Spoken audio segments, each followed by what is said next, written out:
Ici la voix de Fabrice Neumann.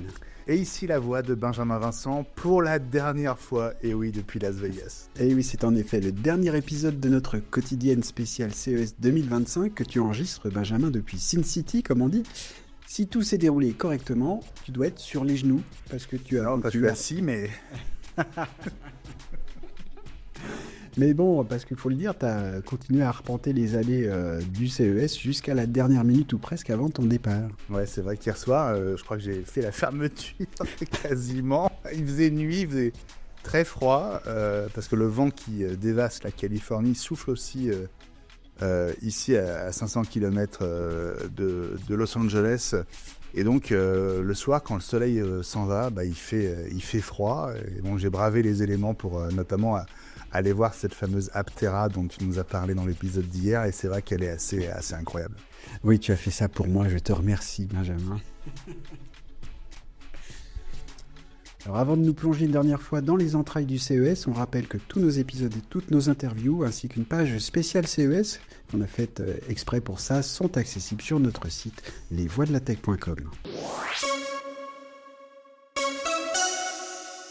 Benjamin, tu as donc continué ta visite du CES pour une dernière fois avant d'enregistrer cet épisode. Et normalement, tu as continué, c'est ce que tu avais dit hier, d'aller voir, et tu as voulu aller voir les grands constructeurs dans le Las Vegas Convention Center. Alors raconte un peu ce que tu as vu juste avant ton départ. Écoute, j'ai essayé de voir le plus de stands possible. C'est très frustrant parce qu'on sait qu'on va repartir en ayant vu que quelques pourcents de ce qu'il y a à voir ici. Il y a des stands sur lesquels je suis passé très vite, notamment le stand Panasonic. Alors, c'est très étonnant, on parlait hier des différences presque philosophiques d'approche d'un stand à l'autre. On parlait de LG, de Samsung et de Sony. Panasonic, eux, ils ont créé une boîte, mais vraiment, c'est, tu sais, ces films dans lesquels il faut... sortir d'un labyrinthe ou escalader une muraille infranchissable, ça donne cette impression-là, c'est hyper flippant. Donc tu as cette immense boîte dans le hall central. Pour entrer, il faut faire la queue. Tu passes en plus par des brumisateurs qui donnent l'impression qu'ils veulent un peu te désinfecter.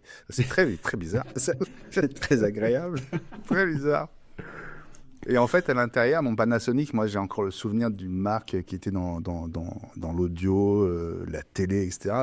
Cette époque-là, elle est vraiment révolue.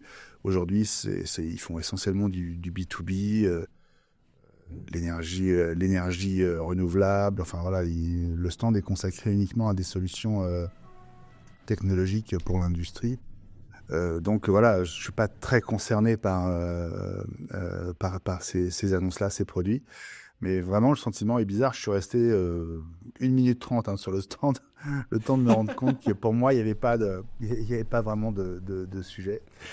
Mais Voilà. pour être clair, c'est un stand, on voit rien de l'extérieur en fait. On voit rien. Pour voir ce qu'il présente, il faut rentrer dans la boîte.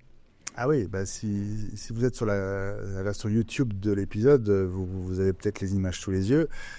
C'est vraiment une sorte de grand rectangle avec des murs qui font 4 mètres de haut. Enfin, voilà. Et pour savoir ce qu'il y a à l'intérieur, il faut rentrer. Sur des parois, il y a juste marqué Panasonic, quoi. C'est une sorte d'antithèse de salon, je trouve. C'est vrai que c'est... Ah bah oui, vous êtes à l'extérieur, vous êtes complètement coupé. Et si vous rentrez, là, vous verrez. Mais c'est pas très ouvert. Pas très ouvert. Voilà, ce qui est sympa au CES, c'est qu'on ne peut pas faire 10 mètres en fait, sans s'arrêter sur un stand qui nous intéresse. Et évidemment, en me baladant pour essayer de finir le tour des stands vraiment essentiels pour moi, je suis naturellement tombé sur des produits dont on a parlé depuis le début de la semaine, notamment la fameuse console de jeux Atari, avec ses 200 jeux embarqués. Donc je l'ai vu, j'ai pu jouer un peu avec, je la trouve top. Il y a pas d'autre mot. Elle va être vendue moins de 200 € à partir de la rentrée. Seulement, il faut attendre encore sans doute 8-9 mois. Mais c'est une vraie réussite. C'est pas du tout un gadget. Elle est bien pensée, elle est esthétiquement réussie. Maya Arcade a travaillé directement avec Atari, dont ils ont la licence. Et on retrouve effectivement tous les jeux qui nous ont fait rêver, de Pac-Man à Astéroïde.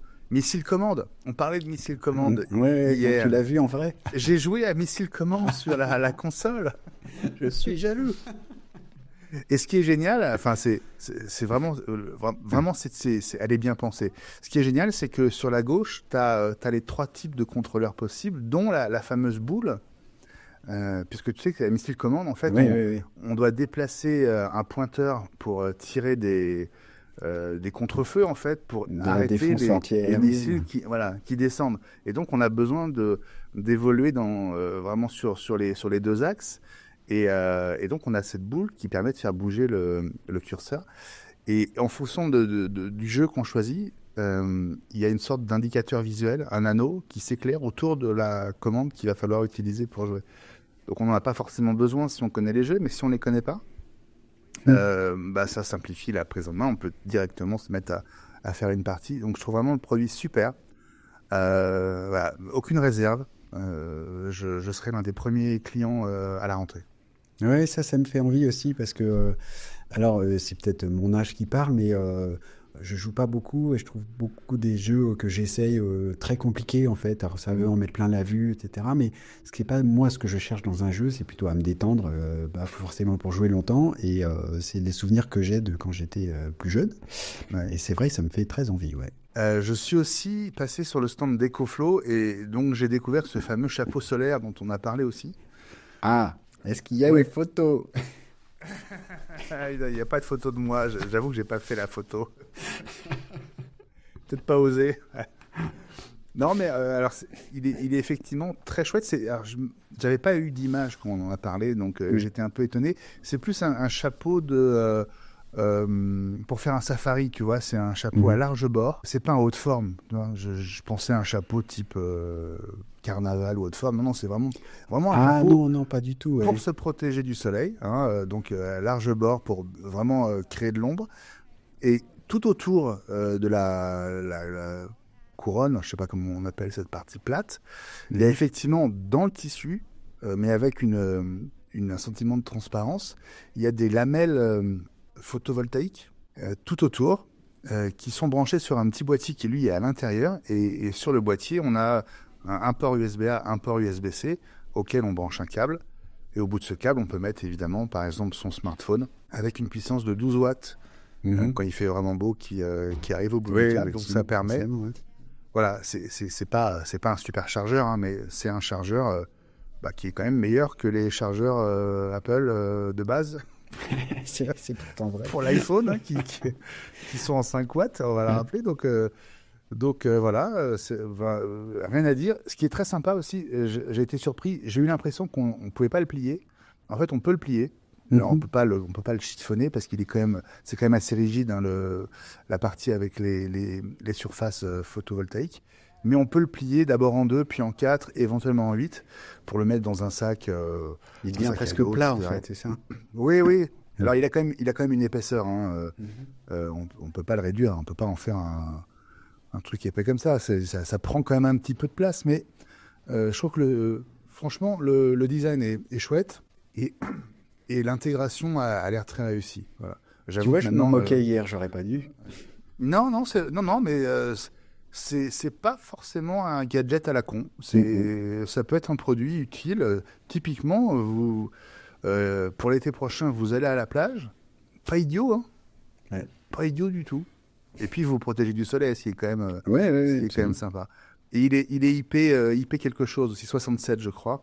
Ce qui fait qu'il est aussi traité pour résister à l'eau. Enfin, voilà, donc pour pas que la partie électronique soit abîmée en cas de pluie. Donc, franchement, pas grand-chose à dire. Une centaine d'euros, il est déjà disponible à la vente sur le site d'EcoFlow. Voilà pour le chapeau solaire. Je suis tombé, en me baladant par hasard, sur un stand assez étonnant. On a déjà parlé robots dans les voies de la tech cette semaine, Fabrice. Je suis tombé sur un stand qui fait moins l'électronique des robots et l'intelligence que l'apparence des robots.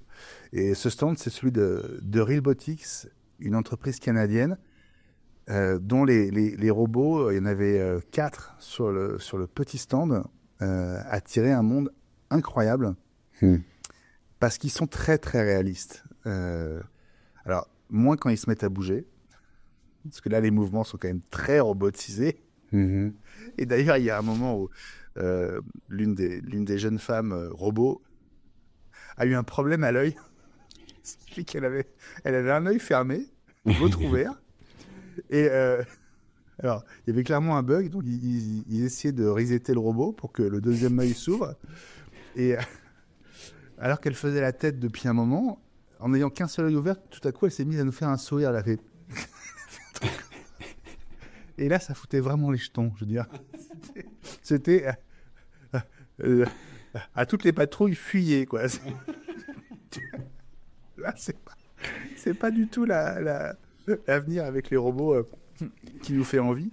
Non, mais plus sérieusement, leur peau artificielle est assez dingue. Les yeux sont incroyablement rendus. Il y a des détecteurs il y a des caméras avec des détecteurs de mouvement et de présence dans les yeux, ce qui fait que quand tu es face à ces robots, ils te suivent.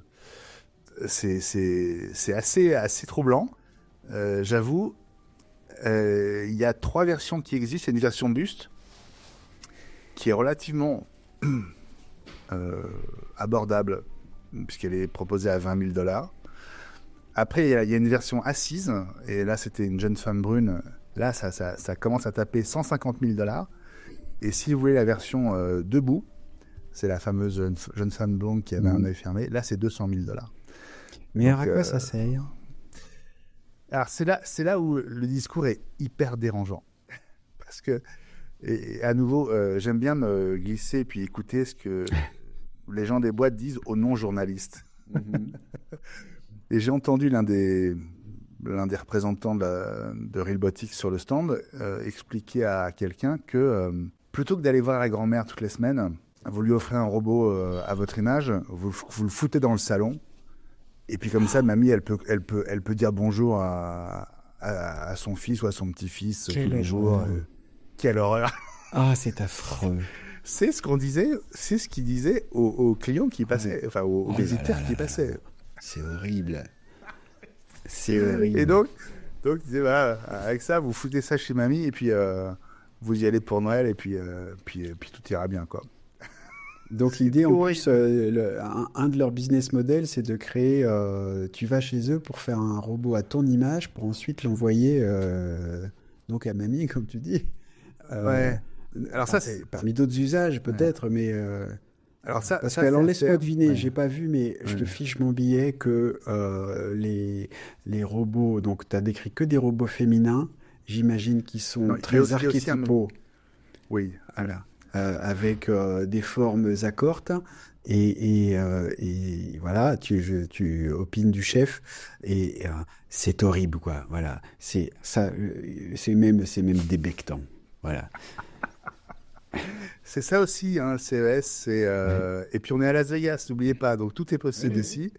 Il y a nos limites, comme au casino. Et, enfin, on voit bien à quoi ça ressemble, quoi, du coup. Oui. Non, mais c'est sûr. Business model qui n'ont peut-être pas dit à tout le monde non plus. Hein. Ouais, sur le stand, il y avait 2 bustes. Il y avait un homme et une femme. Et il y avait une femme brune assise sur un tabouret et une femme blonde debout. Le modèle économique, en fait, les prix que je t'ai donnés, c'est pas pour un modèle personnalisé. C'est-à-dire que ils ont pour l'instant 4 ou 5 visuels différents, choix de personnages si tu veux. Je parle pas de l'IA derrière, hein, mais je parle juste de la plastique du physique. Après, ils peuvent aussi faire un robot vraiment sur mesure au visage de quelqu'un, mais ça, c'est hors catalogue. Je lis 200 000 pour le robot un peu standardisé. Si vous voulez une version pour le sur-mesure, multiplié par un coefficient inconnu. Mais oui, la justification est vraiment flippante. Et j'étais sur le côté, j'écoutais le représentant de Realbotix expliquer ça à quelqu'un. Et je me disais, mais ça le dérange pas de dire ça, quoi. Ouais. Et tout en disant que c'était pour la santé mentale de nos aînés, tu vois. Oui, donc c'est bien. Wow, c'est chaud. Voilà, les images sont en tout cas assez étonnantes. Et puis vous retrouvez l'interview, alors pas de celui qui parlait de l'Unéné de cette manière-là, un des robots d'un représentant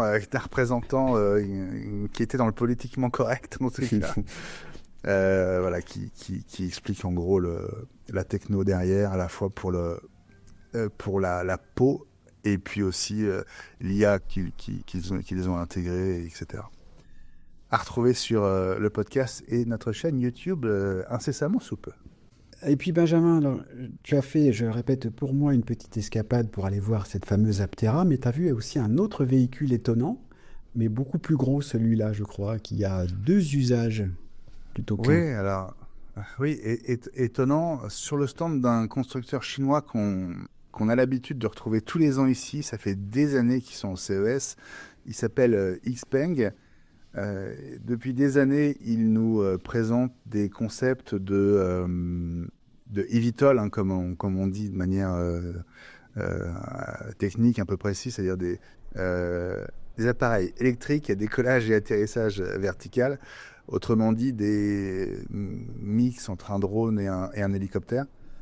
Et ici, il présente effectivement un modèle de, on va dire, hélicoptère pour simplifier, qui se plie et qui tient à l'arrière d'un véhicule, d'une grosse voiture qui ressemble d'assez près au Cybertruck de Tesla. C'est pas du tout un Cybertruck Tesla, mais c'est en gros le même volume et le même côté massif. Assez étonnant parce que toute la partie avec les hélices se replie et un peu comme un couteau suisse, en fait, il vient se rassembler. Toutes les parties viennent se rassembler pour finir finalement dans un format qui est rectangulaire et qui va rentrer exactement dans l'habitacle du véhicule. Ce qui fait que, en gros, vous conduisez avec votre hélicoptère dans le coffre et puis vous les arrêtez sur un parking, vous appuyez sur un bouton et le truc sort tout seul, se déplie et vous pouvez décoller avec votre hélicoptère. Et vice-versa quand vous avez fini. Le concept est assez incroyable. Un hélicoptère dans le coffre, tu peux pas mettre tes valises. Non, faut les mettre sur le siège passager. T'as moins de place, c'est sûr, pour amener les courses. Donc c'est un gros véhicule pour une seule personne. Tu vois là où je veux en venir. C'est rigolo, mais enfin, ça me paraît pas super efficace. C'est l'antithèse de transport en commun, ton truc. Non, mais le véhicule est énorme, donc t'as quand même de la place pour les passagers, pour éventuellement des affaires quand même entre les sièges et la partie du coffre, entre guillemets, qui abrite l'hélico. Mais non, mais le concept est dingue et sur les images qui sont sur le stand, ils ont volé avec. Donc on a des images en vol d'un des pilotes qui fait la démo en faisant exactement ce que je viens de vous décrire. Ouais. Et voilà, c'est. Ils ont annoncé quand même un prix, une date de sortie, ou c'est plus ou moins typique CES où on montre un peu ses gros bras, mais c'est pas vraiment quelque chose qu'on va sortir.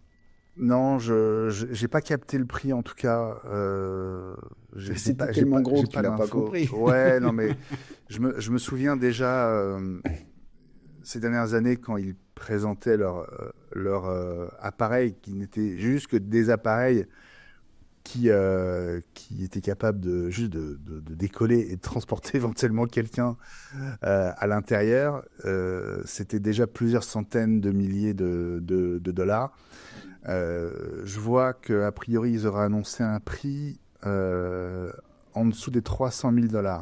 Donc on serait dans des zones de prix assez comparables. Je ne sais pas si ça inclut la voiture. Peut-être que la voiture, c'est en plus. Logiquement, la voiture, ce serait en plus. Voilà. La voiture est en plus. Dans la présentation de ce produit, il y a tout un tas de phrases que je pense que tu n'aurais jamais imaginé dire un jour. Je conduis avec un hélicoptère dans le coffre et la voiture est en plus. C'est ça. C'est ça. Le CES, c'est quand même formidable. Alors, puisqu'on parle du CES, justement, depuis une semaine, et on arrive sur la fin, moi, Bah oui. comme tu as arpenté et tout ça, et tu as visité plein de trucs, et il y a encore plein d'interviews qu'on va finir de monter, qu'on pourra proposer à tout le monde, comme tu disais, sur le podcast, et puis sur la chaîne YouTube. Est-ce que toi, tu as l'impression qu'il y a eu cette année une annonce star du show? Euh, L'année dernière, si on se rappelle un peu, on a beaucoup parlé du Rabbit R1, ce Mm. petit objet qui s'est révélé être un échec dans tous les sens du terme. C'est-à-dire que Ouais. personne n'en veut, ça marche pas, ça sert à rien. Mais ça a fait beaucoup le buzz parce que c'était un Ouais. petit objet joli, orange vif, et puis basé sur l'IA. L'année dernière, c'était encore plus innovant que cette année, forcément, Mm. parler d'IA qui était censé pas forcément remplacer un smartphone, mais on rappelle, on pouvait lui parler et lui donner quelques ordres par exemple, lui demander de commander un taxi Uber, lui Mm. demander de commander une pizza, etc., sans avoir besoin d'aller sur le site web du taxi en question ou du fabricant de pizza. Ça n'a pas marché du tout, mais c'était peut-être un des objets qu'on a retenu du CES 2024. Est-ce que toi, tu as le sentiment que pour le CES 2025, il y a eu quelque chose de marquant vraiment? Alors, moi, j'ai pas le sentiment qu'un produit ait fait l'unanimité et en déclenchant un enthousiasme autour d'un côté innovant particulier, mais je vais rester sur mon coup de cœur des jours précédents. Alors, c'est un produit qui avait été annoncé l'année dernière, donc j'ai du mal à le mettre dans la catégorie des vraies annonces, mais quand même, c'est la première fois qu'on les voyait en vrai. Ces fameuses lunettes de nuance audio qui intègrent une aide auditive complètement invisible et qui vont arriver dans le courant de l'année autour de 1000-1200 euros. Euh, je trouve que c'est sans doute le produit qui va avoir le plus d'impact. C'est une réalité, c'est pas du vaporware. Tu sais, il y a tellement de produits ici Ouais. qu'on nous montre sur un stand qui peuvent nous faire rêver et qui voient jamais la couleur des rayons ou des sites de e-commerce parce que ils vont jamais sortir en fait, voilà, pour plein de raisons. Là, on est sur un produit qui a été annoncé l'année dernière. L'intention a été annoncée. C'était un projet. Cette année, Essilor Luxottica arrive avec les lunettes qu'on peut essayer. On sait qu'elles arrivent dans l'année. Bon, j'ai rien contre les startups, hein, c'est un fourmillement d'idées extraordinaires, mais il y a beaucoup de startups qui viennent ici et qui auront disparu d'ici le mois de décembre. Malheureusement, c'est comme ça. Essilor Luxottica, c'est un énorme groupe. Hein, c'est les marques Pearsall, Ray-Ban, Oakley, j'en passe, et des meilleurs. C'est Essilor aussi maintenant, le fabricant français de verre. Enfin, c'est vraiment un énorme groupe industriel autour de l'optique et de la lunette. Et donc, voilà, c'est du costaud, ça va arriver. Et moi, je pense à ma grand-mère qui malheureusement n'est plus là, qui avait ces appareils auditifs qu'on voit derrière l'oreille. J'aurais été tellement heureux de pouvoir lui offrir une paire de ces lunettes et qu'elle donne plus l'impression d'être sourde. Enfin, voilà. Je pense aussi à tous ces gens qui ont peut-être le choix, c'est-à-dire, ils font le choix de vivre en ne percevant qu'une partie du monde autour d'eux parce que justement, ils ne supporteraient pas d'être stigmatisés à cause du port d'aide auditive classique. Ben, je trouve que ces lunettes, c'est comme une deuxième naissance. Je trouve ça fabuleux. Et puis, le prix n'est pas si dingue. Ouais. Voilà, c'est tout à fait acceptable. Peut-être qu'il y aura une partie prise en charge une fois que Nuance Audio aura eu l'accord des autorités de santé à la fois en Europe et dans les différents pays. Donc, voilà, on aime tous les deux la tech utile, la tech Ouais, absolument. qui permet de vivre mieux, de résoudre des problèmes. Et pour moi, c'est un peu le symbole, cette paire de lunettes, un objet tellement simple qui, du coup, se voit doublé d'une fonction invisible. Aucun moyen de détecter que ce sont des aides auditives si vous êtes même à côté de celui ou celle qui les porte à un dîner. Donc, waouh. Voilà. On pourrait effacer tout le reste. Vous gardez le stand de Nuance Audio. Moi, ça me va. Bon, je crois que c'est officiel, on vient de décerner notre récompense, Les Voix de la Tech, récompense CES 2025 à Nuance Audio et à ce produit qu'on a hâte de voir en vrai et puis de tester aussi pour Ouais. pouvoir le conseiller aux gens en espérant parce que ça marche bien. Effectivement, c'est la tech qu'on aime. Bon, et toi, Fabrice, toi qui as suivi ce CES depuis la France, quel sentiment tu as? Est-ce que tu as eu l'impression qu'il y avait une grosse production autour de ce qui a été présenté ici? Est-ce que c'est un bon cru, un mauvais cru de ton point de vue? Qu'est-ce que tu en penses? Et puis, est-ce que tu as un produit star, toi? Alors, le produit star, je t'avoue, j'aurais dit la même chose, parce que c'est vraiment, comme je disais, la tech qu'on aime, qui sert à quelque chose, qui a du sens, et beaucoup plus que le petit clin d'œil que j'ai envie de faire pour la fin de cet épisode, qui n'est vraiment que ça, un clin d'œil, sans jeu de mots avec les lunettes. Il y a, pour ce qui est de l'impact, j'ai pas l'impression qu'on en ait tant parlé que ça. Alors, je suis pas un grand suiveur de l'actualité globalement. Donc là, j'étais les mains dans le CES pour faire le suivi avec toi. Mais on a parlé d'autres choses aussi dans le monde, heureusement quand même. Il y a eu d'autres actus dans le domaine de la techno et notamment autour de Facebook, par exemple, Zuckerberg qui a annoncé l'arrêt du fact-checking, qui pose tout un tas de questions qui demandent pas mal de réflexion, je trouve, pour savoir. Je peux pas te dire si c'est bien ou si c'est pas bien finalement. Ça fait référence aussi au changement d'équilibre politique aux États-Unis. Ça me paraît très très lié. Et là encore, je répète, hein, c'est pas pour faire un jugement de valeur. Le fact-checking des news en ligne, c'est vraiment très compliqué. Lui, il indique que c'était pas forcément ce qui était le plus efficace, la façon dont c'était fait jusqu'à présent. Tout ça pour dire que le CES, il y a eu, moi j'ai trouvé ça très intéressant. Ça m'a donné envie d'y aller, malgré tout. L'an prochain, Et j'espère qu'on y va ensemble, hein. notamment pour moi, ce que j'ai bien aimé aussi, je trouve, je vais me taper un petit peu sur le dos, sur l'épaule, en disant que tu as pris beaucoup de temps en allant à l'Eureka Park et à voir tout un tas de startups et présenter des produits. Alors tu disais, tous ne vont pas survivre à l'année, peut-être, sûrement même, on le sait, mais il y a vraiment des gens qui sont passionnés, qui montrent des choses intéressantes. Il y a aussi quand même des produits. Il y en a un autre. Il y a une interview qu'on a publiée aujourd'hui sur une ceinture qui permet de voir. On l'avait déjà évoqué, hein, tu avais déjà évoqué ce produit-là. Alors d'abord, j'ai adoré le début de l'interview que j'avais pas vu encore quand on en a parlé tous les deux, mais c'est le premier que tu interviewes et tu lui dis bah, bienvenue dans les voies de la tech et il répond ah ouais c'est dingue. Ça m'a beaucoup fait rire, j'ai trouvé ça très mignon et puis ça m'a fait plaisir hein, tout bêtement et voilà et j'ai trouvé ça Ouais. chouette. Mais Mais bon, tu sais on a eu un accueil incroyable ici, hein. À ma propre surprise, parce que ouais. on est quand même un podcast relativement récent. Mhm. On a démarré le 27 septembre dernier, donc on a à peine 3 mois.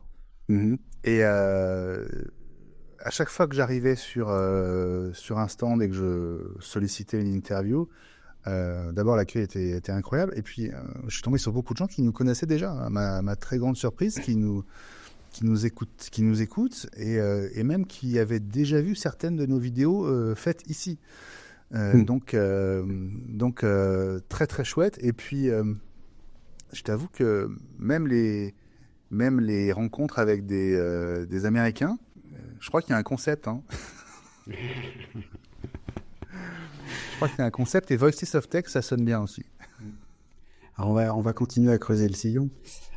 Voilà. Et donc, bah, je fais référence à cette boîte qui s'appelle Arta, A-R-T-H-A, qui fait cette ceinture. Le principe aussi, voilà, ça aussi, je trouve la techno, et j'ai envie de creuser un peu parce que donc le principe, c'est on porte, pour ceux qui portent des lunettes, il suffit d'ajouter une petite caméra sur les lunettes. Pour ceux qui n'en portent pas, bah, il faut un moyen pour mettre une petite caméra sur le visage.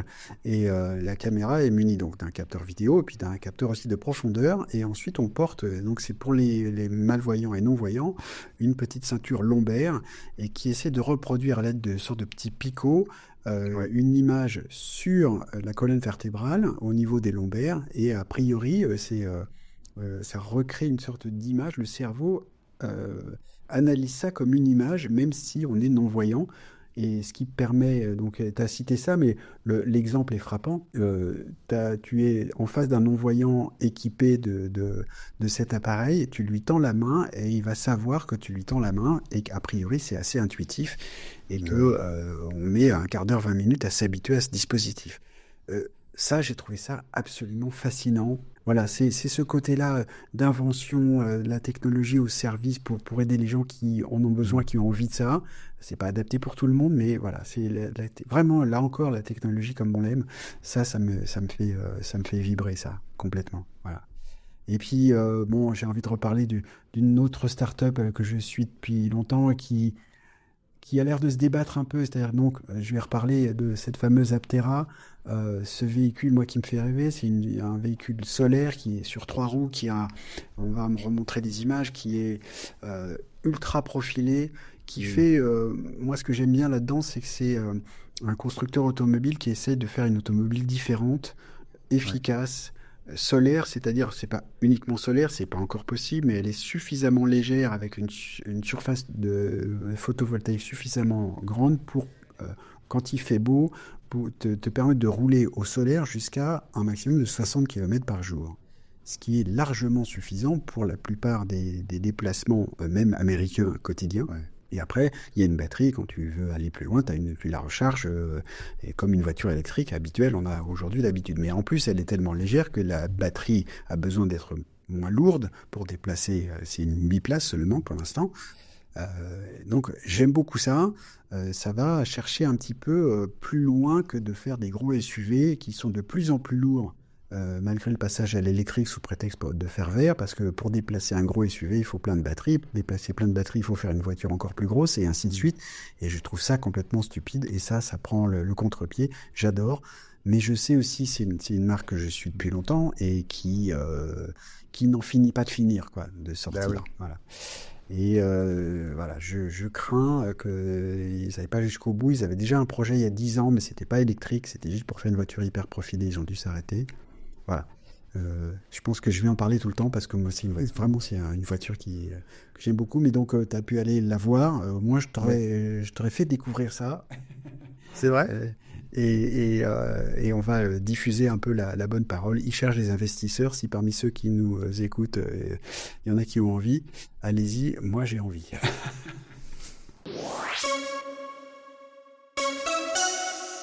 Bon, on va quand même changer d'échelle, Fabrice, et on va finir par l'annonce sourire du jour. Ah oui, alors c'est vraiment l'inverse.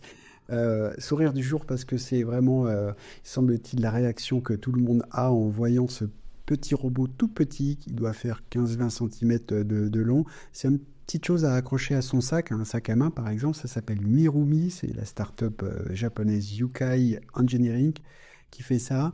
Et c'est une petite peluche, une petite boule de poil, toute mignonne, et qui sert justement qu'à ça, c'est-à-dire à faire sourire, à donner de la tendresse. Sur batterie, ça dure 8 heures, on l'accroche comme avec une pince, et puis et ça bouge un peu la tête, ça cherche à se faire caresser, et ça a des réactions différentes en fonction de, ça sait si tu regardes la petite peluche ou tu la caresses, et voilà, pour te calmer. Voilà, c'est une version moderne de la tétine, quoi, en gros, pour avoir toute chose. Je vais l'accrocher à ton sac à dos et je vais te lâcher dans le métro avec ça. Voilà. Et peut-être que ça répandra de la tendresse autour de moi. Peut-être. Bon, écoute, ça sert donc à rien. C'est aussi ça, le CES. On a parlé de toutes ces technologies qui sont quand même au service de l'être humain, qui améliore la vie. Peut-être que ça améliore la vie de certains. En tout cas, je pense que c'est pas cher. Je sais pas si on le verra vraiment. Bon, voilà. C'était pour terminer sur un petit sourire, ce CES 2025 ensemble.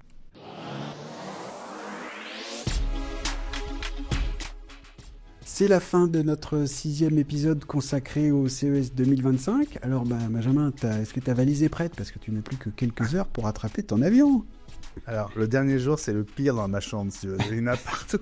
Il y en a partout et j'ai 25 minutes pour être parti. Donc, autant te dire que là, ça va être... je ne vais pas faire dans le détail. Hein. D'accord. Donc, ça veut dire qu'au moment où les premiers auditeurs écouteront cet épisode, tu seras dans l'avion. Ouais, il est 10h du matin pour moi et je décolle à 15h. Donc, tu vois, je suis quasiment parti pour l'aéroport et... Je voulais te remercier pour cette semaine spéciale, notre première semaine autour d'un CES, Fabrice. C'était un grand bonheur de bosser comme un taré avec toi. Écoute, on s'est bien donné, mais merci. Écoute, c'était vraiment chouette et tu as été notre micro dans les allées du CES. Je pense que ça a bien marché. Alors, tu vois, tout à l'heure, tu disais que tu avais envie qu'on y aille tous les deux. Mais alors, ça veut dire qu'il va falloir qu'on s'organise différemment si on y va tous les deux l'année prochaine. Parce que on avait cette petite organisation où, au moins une partie de la journée, toi tu dormais, moi je bossais et inversement. Et puis, donc, on pouvait quand même se retrouver. Et ce qu'on a fait tous les jours pour enregistrer cette quotidienne, c'était un grand plaisir. On va réfléchir pour l'année prochaine. Jusque-là, moi je te remercie aussi et je te souhaite un bon voyage et que tu rentres en entier à Paris. Et qu'on continue parce qu'on va donc reprendre la semaine prochaine le rythme a priori normal des Voix de la Tech. Absolument. Et moi je vous rappelle que vous avez énormément d'interviews déjà sur la chaîne YouTube et dans le podcast et aussi un paquet d'autres qui vont arriver dans les heures et les jours qui viennent. Et donc ne vous gênez pas pour y revenir parce qu'il y a encore plein de belles découvertes qu'on vous réserve autour de ce CES 2025. Pour tout vous dire, je vais continuer à faire du montage dans l'avion pour sortir d'autres interviews dès mon arrivée à Paris. Donc soyez au rendez-vous. Et pour ne rien rater de tout ça, comme d'habitude, suivez les Voix de la Tech sur X, LinkedIn, Facebook, Instagram, YouTube et Blue Sky. Et puis partagez ce suivi du CES 2025 sur ces réseaux pour que le maximum d'amateurs de la tech en profitent. Et puis vous nous aiderez aussi à faire connaître les Voix de la Tech. Et comme on est des petits nouveaux, on en a bien besoin, n'est-ce pas Fabrice? C'est vrai. Mais bon, on va remercier pour leur fidélité déjà tous nos auditeurs. Merci beaucoup. Et puis cette fois-ci, on va leur dire à la semaine prochaine. À la semaine prochaine. Bye from Vegas.